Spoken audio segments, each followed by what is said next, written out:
اعوذ باللہ من الشیطان اللعین الرجیم بسم اللہ الرحمن الرحیم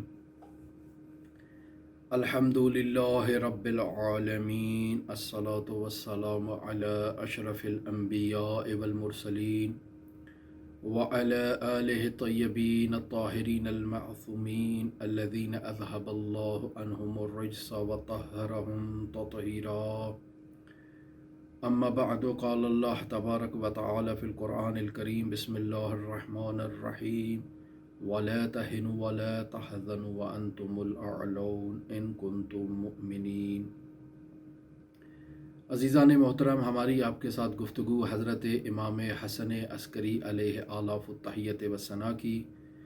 مظلومانہ شہادت کے ایام کی مناسبت سے حضرت کی حیات طیبہ کے مختلف پہلوؤں کے بارے میں جاری ہے۔ آج میں آپ کی خدمت میں یہ بھی عرض کرنا چاہوں گا کہ حضرت امام حسن عسکری علیہ آلاف التحیت والثناء نے جو اپنا وکالتی نیٹ ورک باقاعدہ قائم کر رکھا تھا، اس میں وہ افراد جو دینی مالی بجٹ کو اور دینی مالی رقوم کو عوام سے جمع کرتے ہیں اور انہیں امام تک پہنچاتے ہیں، ان میں سے ان عاملین کو بعض مصارف میں ان رقوم کے استعمال کی امام حسن عسکری کی طرف سے اجازت تھی۔ مقدمتاً میں اپنی گفتگو میں عرض کروں کہ جیسے خمس کے فقہی کتابوں میں مصرف کے احکام موجود ہیں کہ خمس کو کن جگہوں پر استعمال کیا جا سکتا ہے، اسی طرح سے زکوٰۃ کے مصارف بھی فقہا نے اپنی کتابوں میں درج کیے ہیں کہ 8 مقامات پر زکوٰۃ کو استعمال کیا جا سکتا ہے۔ مثلاً آپ فقراء کو اور مساکین کو زکوٰۃ دے سکتے ہیں۔ فقیر کسے کہتے ہیں؟ فقیر وہ جو اپنے اخراجات کی فراہمی میں محتاج ہو، یعنی جس کے پاس اپنے ضروریات زندگی کے متعلق اخراجات نہیں ہیں، لیکن وہ کسی سے ہاتھ بھی نہیں پھیلاتا، کسی سے مطالبہ بھی نہیں کرتا ہے، خداوند متعال پر توکل کرتا ہے اور اپنی اس ضرورت کو اپنے وجود میں ہی چھپا کے رکھتا ہے، یہ شخص فقیر ہے، اسے زکوٰۃ دی جا سکتی ہے۔ لیکن اس سے بالاتر ایک شخص ایسا ہے جو مسکین ہے، یعنی اسے بھی ضرورت ہے، یہ بھی اپنی ضروریات زندگی کے مخارج نہیں رکھتا، منتہا یہ دوسروں سے مطالبہ کرتا ہے، لوگوں کو اپنی ضرورت سے آگاہ کرتا ہے اور انہیں بتاتا ہے کہ یہ میری ضرورت ہے، میری اس ضرورت کو پورا کیا جائے، تو اس شخص کو بھی زکوٰۃ ادا کی جا سکتی ہے۔ یا وہ فرد جو زکوٰۃ کو جمع کرنے کے لیے مختلف قریہ علاقہ گھوم رہا ہے اور وہاں سے زکوٰۃ کو جمع کر رہا ہے، تو ظاہری بات ہے زکوٰۃ کی فراہمی کے لیے اس کے کچھ نہ کچھ اخراجات تو ہوں گے، ایک علاقے سے دوسرے علاقے آنے اور جانے کے جو مخارج ہیں، راستے میں اس زکوٰۃ جمع کرنے والے کے طعام کے اخراجات ہیں، اس کے ساتھ جو اس کی سواری ہے اس کے اخراجات ہیں، آج کل جو گاڑی اگر ہوتی ہے تو گاڑی کے پیٹرول کے اخراجات ہیں، تو عامل زکوٰۃ کو بھی زکوٰۃ دی جا سکتی ہے کہ یہ اس زکوٰۃ کی جمعوری میں جو اس کے اوپر اخراجات ہو رہے ہیں، یہ ان اخراجات کو بھی انہی زکوٰۃ کی رقم سے فراہم کرے، پورا کرے، اور اس کے علاوہ اپنی ضروریات زندگی کو بھی اسی سے پورا کرے، چونکہ اس کے پاس تو اور کوئی روزگار نہیں ہے، یہ امام کی طرف سے نمائندہ ہے، وکیل ہے کہ زکوٰۃ کو جمع کرے، تو امام اسے اسی زکوٰۃ کے مال سے اس کی تنخواہ لگا سکتا ہے تاکہ یہ اپنی ضروریات زندگی اور اپنے رفت و آمد کے اخراجات اور اپنے جو سواری ہے اس کے اخراجات کو اسی زکوٰۃ کے مال سے پورا کرے۔ یا اسی طرح سے زکوٰۃ کے مصرف میں ایک مؤلفۃ القلوب کا بھی مورد آتا ہے، یعنی اگر کفار ہے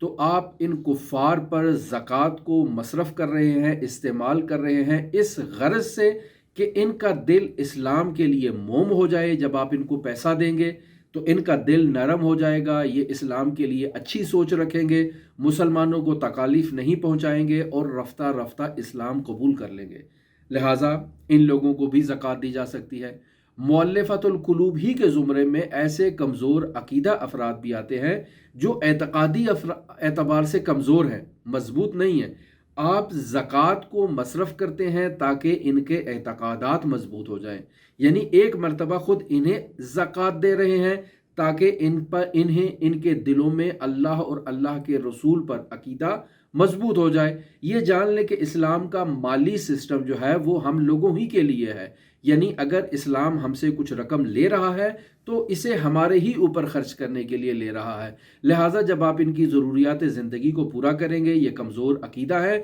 تو ان کا عقیدہ اللہ، اس کے رسول اور امام کے اوپر مضبوط ہو جائے گا، اور یہ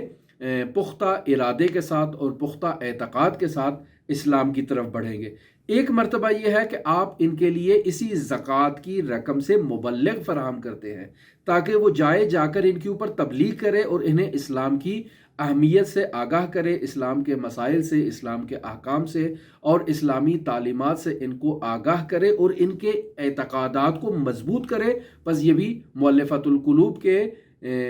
زمرے میں تو نہیں آتا ہے، لیکن اسے مؤلفۃ القلوب کے اعتقاد کو مضبوط کرنے کے لیے زکوٰۃ دی جا سکتی ہے، تو خرچ مؤلفۃ القلوب پر ہی ہو رہا ہے اس عنوان سے۔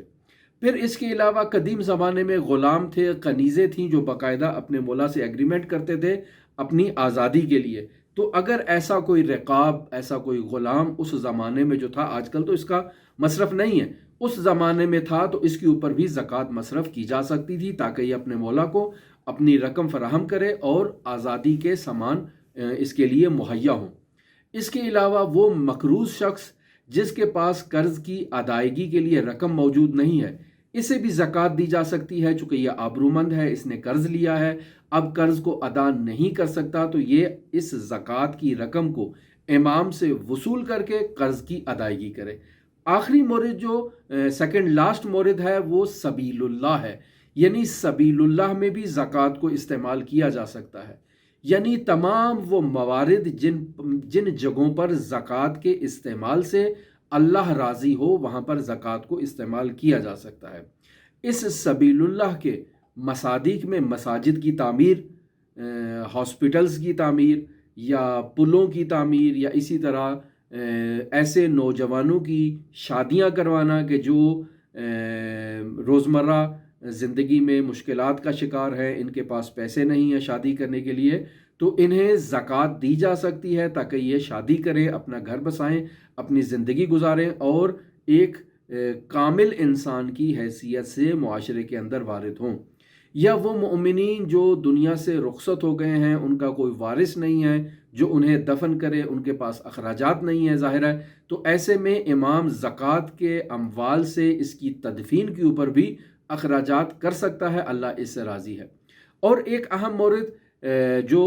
رفع اختلافات کا ہے، یعنی اللہ مومنین کے درمیان کبھی بھی اختلاف نہیں دیکھنا چاہتا، تو عاملین زکوٰۃ کو امام حسن عسکری نے باقاعدہ یہ حکم دے رکھا تھا کہ آپ مومنین کے درمیان اختلافات کو برطرف کرنے کے لیے زکوٰۃ کو استعمال کر سکتے ہیں۔ یہ وہ مورد تھا جس کو بیان کرنے کے لیے میں نے آپ کی خدمت میں تمہید باندھی، اور زکوٰۃ کے استعمال کا آخری مورد بھی تبرکاً و تیمناً بیان کرتا چلوں، اور وہ ابن سبیل ہے، یعنی وہ مسافر جو اپنے شہر سے دوسرے شہر سفر کرتا ہے اور وہاں جا کر اس کا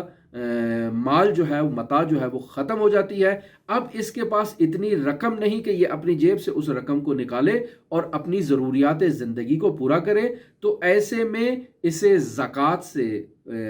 جو ہے وہ فراہم کی جا سکتی ہے تاکہ یہ اپنے کرائے پر، اپنے راستے کے اخراجات میں اس کو پورا کرے۔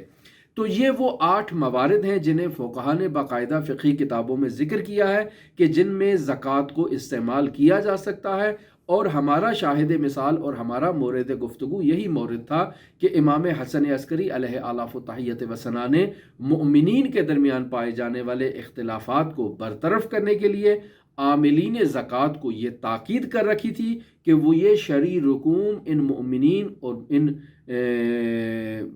اللہ کے پیارے بندوں کے درمیان اختلافات کو برطرف کرنے کے لیے ان رقوم کو خرچ کریں تاکہ ان کے اختلافات برطرف ہوں، ان کے درمیان وحدت اور انسجام پیدا ہو، یہ متحد ہوں اور متحد ہو کے اللہ کے دین کو اور اللہ کے پرچم کو بلند کریں، اسلام و مسلمین کا بول بالا ہو، اور ان کے اتحاد سے دشمنان اسلام ذلیل و خوار و رسوا ہوں۔ تو ایسے میں امام حسن عسکری کی یہ تاکید اسلام کی مصلحت میں تھی، اسلام کی سربلندی کے لیے تھی، اسلام کے وقار کے لیے تھی، لہٰذا آج بھی عاملین زکوٰۃ کو چاہیے کہ وہ افراد جو زکوٰۃ کو اکٹھا کر رہے ہیں وہ حاکم شرع سے اجازت لے کر انہی مصارف میں زکوٰۃ کو استعمال کر سکتے ہیں، اور خود حاکم شرع کو بھی انہی موارد میں زکوٰۃ کو استعمال کرنا چاہیے۔ اگر آپ حضرت امام حسن عسکری علیہ آلاف و تحیت و ثنا کی حیات طیبہ سے